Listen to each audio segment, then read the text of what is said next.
જ્યારે દખના દાડા લાયા હતા એ તો ઈરાઈ બબે વખત જ્યારે ઠાકરસિંહને હેરાન કરવાનું હતું એ ટાઈમે હું રબારી સમાજને રબારી સમાજના ભાજપના આગેવાનોને એટલું જ કહું છું કે જેટાણે ઠાકરસિંહ માટે દુઃખના દાડા તૂટી પડ્યા હતા અને આ તમારી ગુજરાતની સરકાર આ અત્યારે બનાસકાંઠાનો એસપી જે ભાજપનો એજન્ટ થઈને ફરે છે ને એક પાસાના કાગળો કરીને ઠાકરસિંહને જેલને હવાલે કરતા હતા ને એટલે રબારી સમાજના ભાજપના આગેવાનોએ સરકારને કે એસપીને ગૃહમંત્રીને કીધું હોત કે તમે આટલી હદનું ખોટું ના કરો તો એટલે પણ અમને લાગણી થોત કે નાના આ ભાજપના આગેવાનોએ રબારી સમાજના આગેવાનોએ અમને મદદ કરી.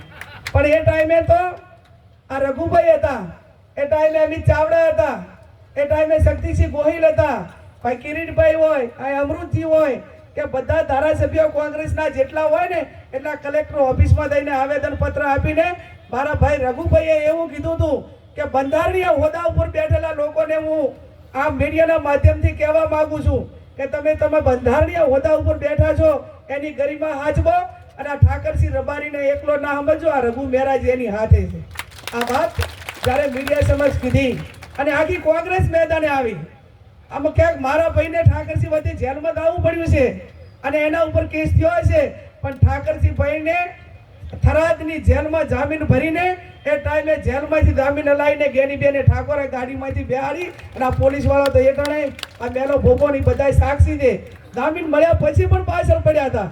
અને એમ કહેતા હતા કે હજુ તો એના ઉપર બીજા કેસો બાકી છે. આ જુલ્મો કરવાવાળાને એટલું કહીશ કે ઠાકરસિંહભાઈ રબારી તો ખરા જ,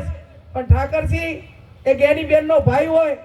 કે કોંગ્રેસનો આગેવાન હોય અને એના માટે કોંગ્રેસ પાર્ટી દિવાલ બનીને કોઈ કાર્યકર માટે લડે એના કરતાં વધારે ઠાકરસિંહ માટે લડ્યા છે. અને આવનાર સમયમાં રબારી સમાજ હોય કે ઠાકરસિંહ હોય તો એને કોંગ્રેસ પાર્ટી કે બેન ગેનીબેન એનું ઋણ ઉતારવામાં કાંઈ બાકી નહીં રાખે એની પણ આપ સૌને હું ખાતરી આપું.